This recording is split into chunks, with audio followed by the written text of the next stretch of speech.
Super Scholars, Miss Gross here. I hope everyone had a wonderful weekend. So you were seeing my screen and you were seeing a trading card project. So I know that we finished Holes last week and we're so excited to finish it. I think it's such a great book. I'm so glad that everybody got the opportunity to still read it, even though we were learning at home. But since we're finished with the book, we thought we would give you a chance to do something creative with your time and sum up the project. So the way we came about that was with a trading card project. Now, we've talked about trading cards before, but we've never quite done them like this. Some of you might have done them in reading groups also. So what you're going to be doing is you're going to be creating a set of trading cards to help fans get to know the characters of Holes. Okay, so when we think about trading cards, the first thing that comes to my mind is baseball cards. But also with trading cards, we have things like Pokemon cards and things like that. So when you think of those, you think, well, what's on those cards? Well, you have the character or the player, if it's a baseball card, and then you have important information about them. So you might have how tall they are, or when they were born, or their nicknames, or what's so great about them. So if it's a baseball card, it has their stats on it. So how many home runs they've hit, or how many strikes they've thrown, different things like that. If it was, say, a Pokemon card, you might have like their special powers. Okay, so these trading cards are going to give you more information about the characters in Holes, just like a baseball card or a Pokemon card would give you more information about the person on that card. So we have some guidelines, just so that you know what you're doing. I'm not completely setting you off on your own. So the guidelines are to create a trading card for each of the following characters in the book. Okay, so number 1 is Stanley Yelnats. You have to do a card for Stanley. He's the main character. Only makes sense that he gets his own trading card. You also need to do one for Hector Zeroni, aka Zero. Okay, so he is not an option either. He's one of the main characters in the book. He needs his own trading card. Now, the other two are where you get a little bit of choice. For the third one, you can do one for either Mr. Sir or Mr. Pendinsky. Okay, one of those two you need to create a card for. You get to choose which one, but you have to choose one of them.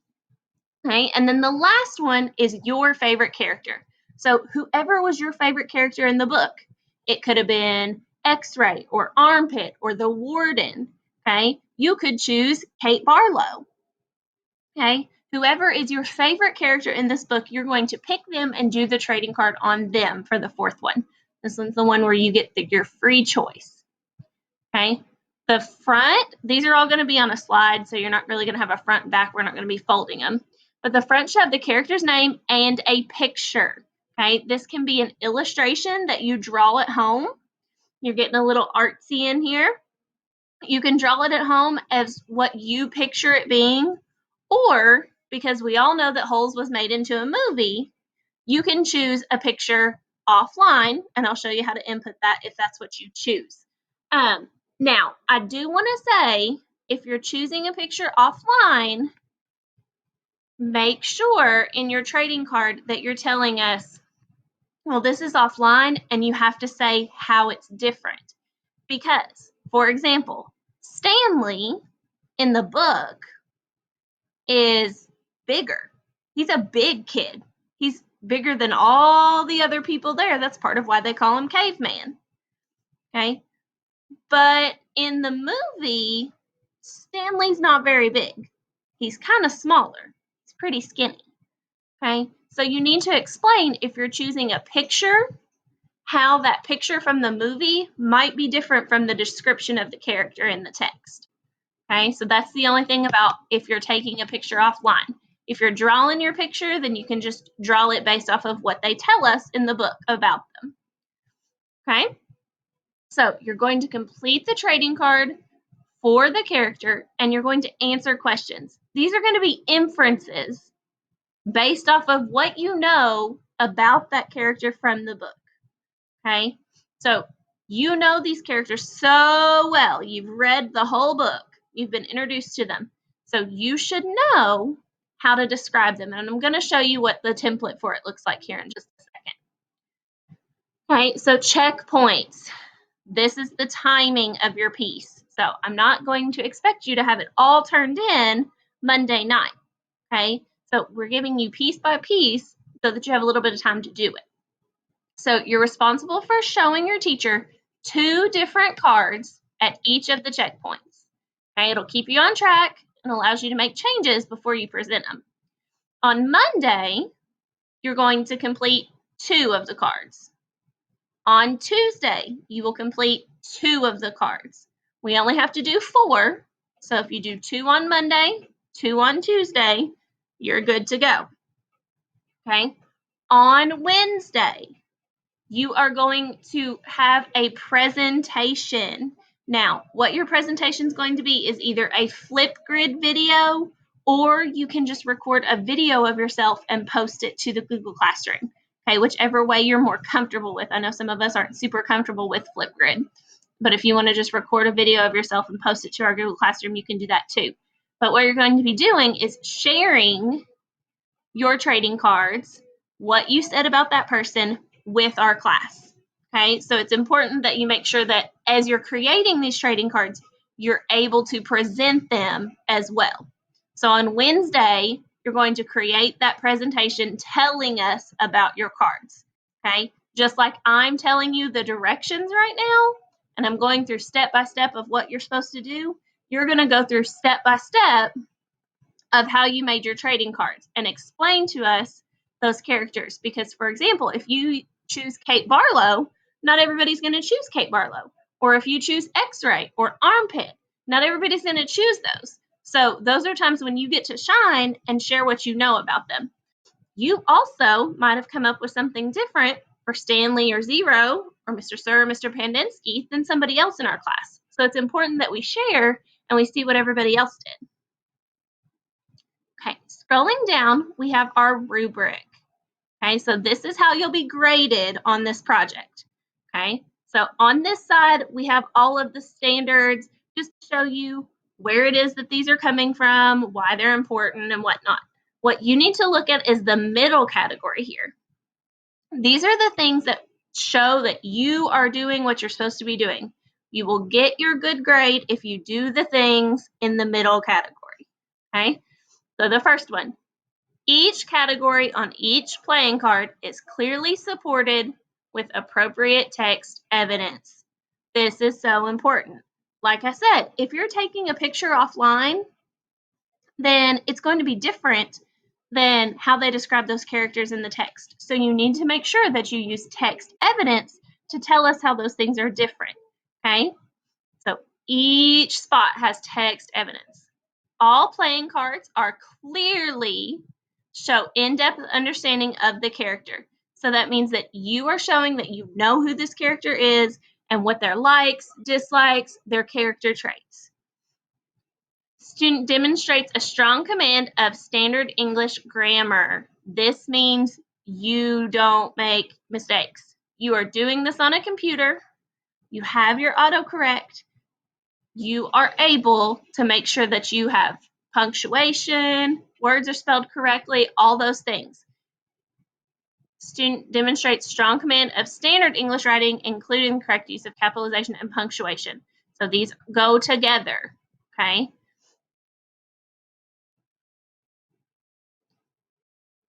Okay. Creativity. Your project clearly demonstrates the student's ability to think outside the box and work creatively. So this comes into your artwork, okay? So if you've drawn your pictures, they're not just stick figures in black and white, okay? You've given some thought to this, you've drawn them out, or if you're pulling a picture offline, you say why you think that that matches that character, okay? Time management means that you turn in your checkpoints on time. So Monday you have your 2, Tuesday you have your 2, you have your video on Wednesday. Students' ideas are clearly conveyed through the writing and presentation. So that means when you put it on your thing, it makes sense. It's complete sentences. When you give your presentation, you don't just stand there and stare at us. You make sure that you go through and present it at the same time. The product designs makes perfect sense and appeals to all potential customers. The information is overly sufficient to meet the purpose of the product. So this just means if we were going to put your trading cards in a store for fans to buy, that it would be appealing. You would want to look at it, you would want to buy it, and it would teach you what you need to know about these characters. So that's your rubric. That's how you're going to be graded on this. This will be posted for you in your Google Classroom, so you'll be able to get to it, okay? I want to show you the template that you will be creating yours on. So this is what the first slide looks like. It's Whole's Trading Card Project. Has the definition. You'll be creating product. Already went through that. These are the guidelines. So it's the same thing I just went over with you, but it's on here so you don't forget. Okay. Then you have your slides. Okay. So here is your trading card. So you have the first one, Stanley Yelnats. Okay. You can put a picture on here by going in and clicking Insert Image. Now, if you're searching the web, just looking for a picture, you're going to click Search the Web. Okay. That'll bring up a box for you to search for images, and you can input it there. If you are taking a picture of something you've drawn, you're going to go to Insert Image, and you'll do it from your drive. So it'll pop up over here. I'm going to move myself over to the corner. So it'll pop up over here, Pictures. We'll pick this little picture of Miss Oakland, and you click Insert. Okay, it's going to put it over top of your stuff.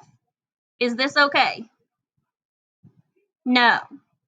These little blue boxes allow you to move it. So you're going to make it smaller and drag it into this picture box, okay? Then you can resize it, make it a little bit bigger, make it fill that box to where it looks nice, okay? Then you're going to go over here and you're going to type in your information. So name, you'll erase type here, and you'll put the name for this character. In this case, it's Stanley Yelnats. How old is Stanley? You're going to give a description. What do they look like? You also in this need to be giving your text evidence. Where does it tell you what Stanley looks like? Now, on this you can put P for page, okay? And just tell us the page for this part. Character traits. In this part, you need to say why you think he is something. So if you're telling me that Stanley is brave, you're going to tell me why. Okay, or if you're telling me that Stanley is a coward, well, you need to tell me why. Okay, so type those in there. You can change your font, make it bigger or smaller. What does Stanley like? What does he dislike? And what is he best known for? So what is the thing that people at camp know Stanley best for? What do they call him, his nickname for? Okay, so what is he best known for? So you've got Stanley there. You scroll down to the next ones. You've got 0, Mr. Sir or Mr. Pendinsky, and when you choose here, you can erase one of these names. Okay, so just click on it and click who you are doing. And then you can highlight it and delete the other one. Okay, and then your last one is your character of choice. Okay, all 4 cards have the same information. It just depends on who your character is. Now, I need for you to make sure that you are being careful in your formatting because you can delete these things, okay? If you delete them, there's no way that your teacher can just get them back, okay? So you'll have to get them back. If you accidentally delete something, things go away and they weren't supposed to, and what you can do is come up here and hit this undo button and it'll bring them back, okay?